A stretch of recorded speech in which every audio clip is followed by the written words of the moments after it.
W124 araçlarda diagnostik yani arıza kodu okuma sistemlerine giriş yaparak arıza kodlarını okuyup yorumlayacağımız bu bölümde değişimini gerçekleştirdiğim sensörlerin kontrol ve görevleri hakkında bilgi vererek Mersom'umuzun motorunu nasıl daha sağlıklı hale getiriyoruz? Gelin birlikte bakalım.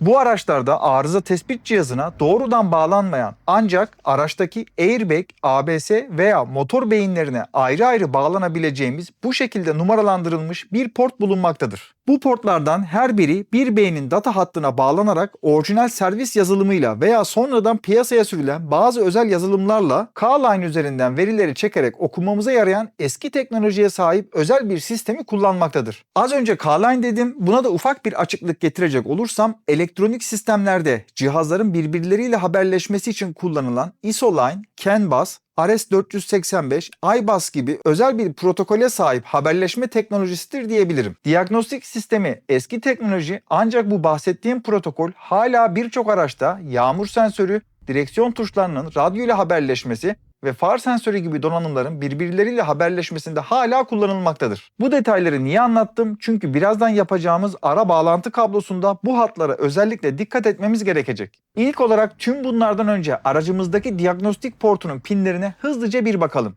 Birinci pin şase. İkinci pin bizim işimize yaramayacak ama özel servis yazılımıyla beyinlerin kontrol edildiği self-diagnostik pin olarak geçmektedir. İkinci pin M102, M103 motorların beynine bağlanmak için kullanılan hat. Dördüncü pin dizel motorlu modellerdeki data hattı. Beşinci pin ASD veya 4matik sistemlerinin diagnoz hattıdır. Altıncı pin güvenlik sistemlerine ait airbag beyninin hattı. Yedinci pin klima sisteminin, sekizinci pin benim aracımda da kullanacağımız motor beynine bağlanan HFM sistemine ait veri hattı. Dokuzuncu pin ADS sisteminin, 10. pin ise motor devir sinyalinin alındığı kontrol pini olarak geçmektedir. 11. pin kısaca alarm sistemine, 12. pin ise merkezi kilit sistemine gitmektedir. 13. pin şanzıman beyni olanlar için bağlantı noktası, 14. pin hız sabitleyici donanımına ait, 15. pin boş ve en sonuncu yani 16. pin ise 12 volt besleme hattı olarak geçmektedir. Pin çıkışlarını öğrendiğimize göre ilkel yöntemle araçtaki arıza kodlarını nasıl okuyoruz kısaca bir bakacak olursak, 12 volt ile çalışan bir led veya dirençle bağlanmış ufak bir kontrol ledi de işinizi görecektir. 6. pine 3 saniye civarında verilecek bir şase sinyal ile beyin diagnoz moduna geçerek yine aynı pinden şase sinyal çıkışı vererek bir nevi SOS haberleşmesi gibi çıkan sinyalin sayısına göre aracımızdaki arızayı bulabilmekteyiz. Video açıklamalarına eklediğim ve birazdan da sizlere göstereceğim liste ile çıkan sinyalin sayısına göre bunun kontrolünü beraber yapacağız. Bunun için basit bir ledi alarak bacaklarından birine seri bağladığım 1 kilo ohmluk dirençle artı 12 volt ile çalışabilir hale getirdim. Şemada görüldüğü üzere eksi bacağına da bir kabloyu idareten tutturup tetik verme işlemini yaparak hata kodlarını okumayı düşündüm. Dilerseniz bu noktada araya bir düğme yaparak da devreyi oluşturabilirsiniz. Ben bunu geçici olarak yaptığımdan çok fazla teferruata girmeden direkt uygulaması nasıl oluyor bir bakalım. Motor beynindeki arızaları görmek istediğimden ledin eksi bacağını 6 numaralı pine, artı 12 volt besleme bacağını 16. pine ve şase tetiğini vereceğimiz ledin eksi bacağına köprülenmiş kabloyu da 1. pine veya herhangi bir noktadaki şaseye en az 3 saniye değdirmemiz gerekmektedir. Şase tetiği verip geri çektiğimizde araç beyni ledi yakıp söndürerek bizlere hata kodlarını göstermektedir. Her bir kodu okuyabilmek için süreci tekrarlayarak ledin yanıp sönme miktarını da not ederek süreç tamamlanıncaya kadar işlemi tekrarlıyoruz. Ledin yanıp sönme sayıları tekrar başa dönünce hata kodlarının okuma döngüsü de sona ermiş oluyor. Yine bu yöntemle kaydedilmiş bu arıza kodlarını silmek isterseniz de 8-10 saniye civarında 6 numaralı pine şase sinyal vererek silme işlemini de gerçekleştirebilirsiniz. Mesela LED'i gözlemlediğimizde 4 defa yandı diyelim. Kılavuzdan baktığımızda da bu hatanın emme havası sıcaklık sensöründeki bir bozukluğu ifade ettiği görülmektedir. Lafı fazla uzatmadan gerçekleştirdiğimiz bu ilkel ama basit yöntemle 126 adet hata kodunu ayrı ayrı okuyabilmekteyiz. İlkel diyorum çünkü gaz kelebeğindeki bir arıza için LED'in 100'den fazla kez yanması ve bunun sadece bir hata koduna ait olması süreci epey zorlaştırıyor. Son olarak eklediğim bu kılavuzda farklı motor tiplerine ait hata kodlarına ulaşabileceğiniz gibi 8, 9 ve 16 pinli diyagnoz soketlerinin pin yapılarına da detaylı bir şekilde ulaşabilirsiniz. Şimdi ise hata okuma işlemlerini biraz daha hızlı ve etkili bir şekilde yapacağımız yazılımcı Rus bir kardeşimizin piyasaya sürdüğü daha kullanışlı bir programdan bahsedeceğim. Daha önceden de belirttiğim gibi benim araç HFM beynine sahip olduğu için HFM Scan denilen bir programla bu hata kodlarının okumasını gerçekleştireceğiz.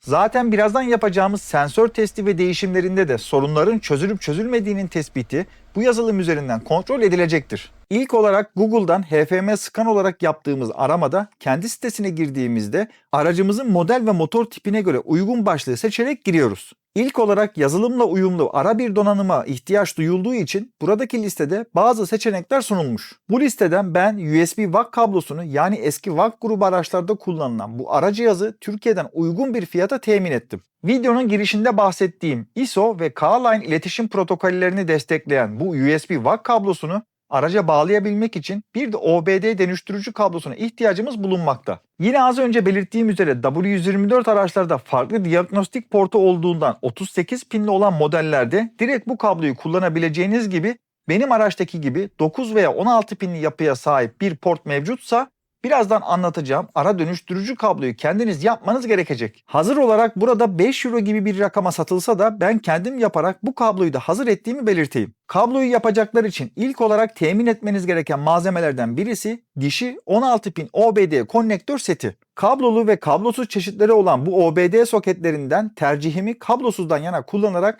kablo eki yapmadan direkt kendim oluşturmayı düşündüm. 16 pin dişi OBD soketini temin ettiğimize göre bağlantıları yapabilmek için bu soketin data hatlarının neler olduğunu da bilmemiz gerekiyor. Bunun için yine Google'dan 16 pin OBD pinout yazdığımızda karşımızda çıkan diyagramlardan birini açarak bağlantıları bu gördüğünüz şemaya göre oluşturacağız. Aslında bize lazım olan 4. ve 5. pin şasi hattı, 7. pin ISO K-Line hattı ve besleme kaynağı olan artı 12 volt hattının bağlantılarını yaparak iletişim sağlayabiliriz. Dilerseniz benim yaptığım gibi ISO Line hattını da bağlayarak başka araçlarda kullanım için hazır tutabilmemizin yanında diğer pinlerdeki CAN bus ve J1850 bus iletişim protokollerine ait pinlerden de hattı çekebilirsiniz. Ancak bağlantıda karışıklık olmaması adına benim için ISO hatları ile besleme hatlarının bağlantısı yeterlidir diyerek işlemlerime devam ediyorum.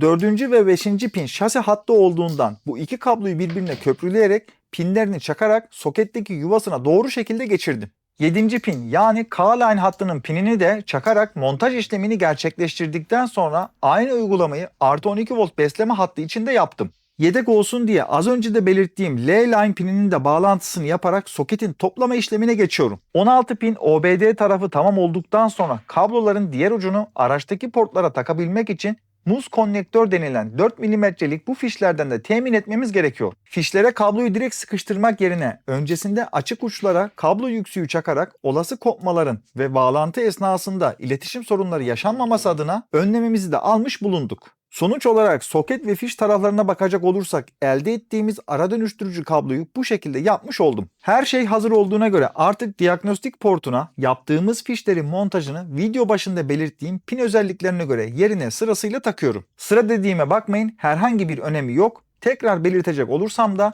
ben 8. pinden motor beynindeki arıza kodlarına bakacağım için K-Line bağlantısını da bu pine yaptım. USB VAC kablosunun OBD tarafını da bizim yaptığımız kabloya taktıktan sonra cihazda hala bir belirti olmaması normal. Kablonun USB tarafının da bilgisayar ile bağlantısını yaptıktan sonra artık cihazımız kullanıma hazır oldu diyebilirim. Diyebilirim diyorum çünkü VAC USB kablolarının içerisinde bulunan özel bir dönüştürücü çipinde driver'ının bilgisayarınıza kurulması gerekmektedir. Elektronikçiler bilir ama çok detaya inmeden özet geçecek olursam bu tarz kabloların içinde LPG ayar kabloları da dahil içlerinde FTDI entegresi bulunduğundan driver olmadan maalesef kullanamıyoruz. İster Google'dan ister HFM Scan yazılımını indirdiğinizde klasör içindeki dosyalardan da bu driver'a ulaşıp bilgisayarın aygıt yöneticisinden ekleyebilirsiniz. Hazır HFM Scan'ı indirdiğimiz klasör demişken bu yazılımı da az önce girdiğimiz resmi sitesinden 1 MB bile olmayan bu dosyayı tıklayarak indirebilirsiniz. Herhangi bir kurulum veya crackleme gibi çetrefilli süreçlere maruz bırakmadan bu yazılımı oluşturan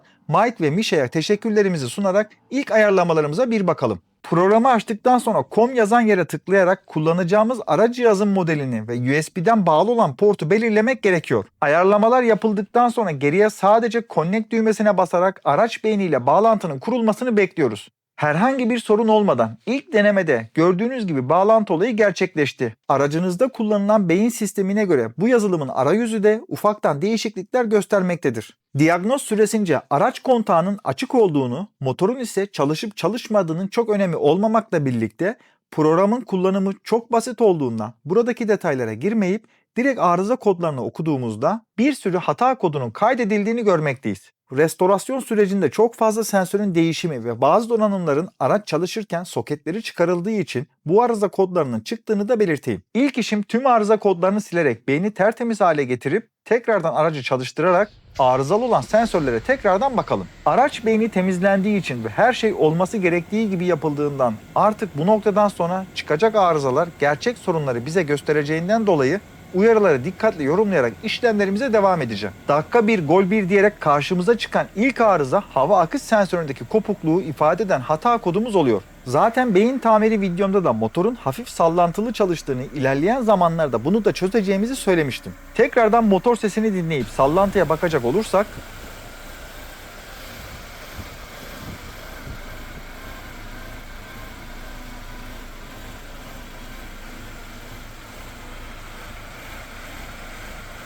akışmetre arızasının belirtisini doğrudan göstermektedir. Hava akış sensörü diğer bir adıyla akışmetreyi kontrol için gövdesiyle birlikte araç üzerinden ayırıyoruz. Sensörü de yuvasından çıkarmak için yandaki özel başlı cıvataları sökerek parçayı yerinden çıkarttım. Ufaktan bir temizliğini yaparak parçayı kontrol için tezgaha aldığımda gerekli elektriksel bağlantılarını yaparak hazır hale getirdim. Bu tip bir akışmetreniz var ise hemen pin çıkış bilgilerini de paylaşacak olursam görseldeki gibi bağlantılarını yaparak çekilen akımı güç kaynağından çıkış sinyalini de ölçü aletimden okumaya çalıştım. Ben MAF sensörünü test ederken çalışma mantığı açısından meraklılarına da ufaktan bilgi verecek olursam yaptığım test de daha iyi anlaşılacaktır. Motorun hava emiş hattına takılan bu sensör havanın geçiş hızına bağlı olarak sensör filminde bir soğumaya sebep olur. Soğuma ve ısınmaya bağlı olarak havanın geçiş miktarı sensörün çektiği akıma veya ürettiği sinyale göre değişerek motordaki püskürtülen yakıt miktarı beyin tarafından uygun şekilde ayarlanır. Ancak benim yaptığım testte değişen bir şey olmayınca içini de açıp sadece meraktan bakmak istediğimde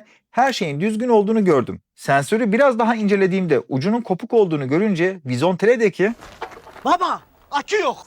sahne adeta zihnimde yankılandı. Fiziksel olarak hasar görmüş sensöre yaptığımız temizlik ve test işlemlerinin gereksiz olduğunu ancak testinin nasıl yapıldığını göstermem açısından faydalı olabileceğini düşündüğüm için araya bunları da eklemek istedim. Zaten yeni araçlarda her şey arıza tespit cihazındaki canlı verilerden de okunabildiği için bu tarz maceralara da pek gerek kalmıyor diyebilirim. Hazır canlı veri demişken az önce bağlantıda kullandığımız USB WAC kablosu yerine birçok arabacı adamın bildiği ELM327 cihazını da takarak telefon üzerinden canlı verilerin bir kısmını W124 araçlar için görebilirsiniz. Bu ara bilgileri de verdikten sonra akışmetreye dönecek olursak herhangi bir işbirliği olmadığını da belirterek daha önceden ürün kalitesinden memnun kaldığım Pierburg marka sensör alarak montaj işlemine geçiyorum. Bu süreçte anlatacak çok fazla bir şey olmadığından lafı eveleyip gevelemeden gerekli bağlantıları yapıp tekrar arıza tespit cihazına geçtiğimizde tüm hata kodlarını silerek beynin hafızasını tertemiz yapıyorum. Tertemiz demişken bu zamana kadar olan sürücünün kullanım şekline göre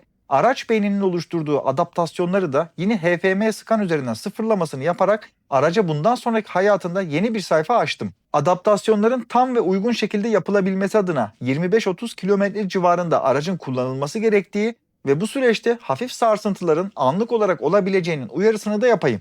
Aracı tekrar çalıştırdığımda her şeyin pürüzsüz olması, saat gibi çalışan motora bir maşallahı eksik etmeyeceğinizi düşünerek sizi o çok duymak istediğiniz motor sesiyle baş başa bırakıyorum.